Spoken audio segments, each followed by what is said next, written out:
Balik ke Kota Lubuk Linggau, sidang lanjutan perkara korupsi dana hibah Bawaslu Muratara tahun 2019 dan 2020 digelar secara virtual di PN Lubuk Linggau. Komisioner Bawaslu Sumsel serta 7 orang wartawan dihadirkan dalam sidang ini sebagai saksi. Sidang dugaan kasus korupsi dana hibah Bawaslu Muratara tahun 2019 dan 2020 senilai 9,2 miliar rupiah yang mengakibatkan kerugian negara 2,5 miliar rupiah kembali dilanjutkan sidangnya secara virtual.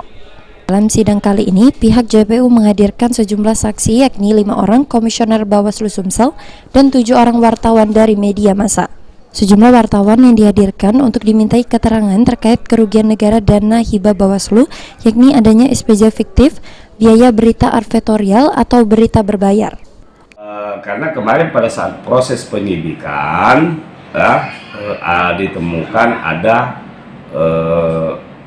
pertanggungjawaban yang dibayarkan ke beberapa rekan media, makanya rekan-rekan media itu sendiri waktu itu kita periksa sebagai saksi waktu penyidikan.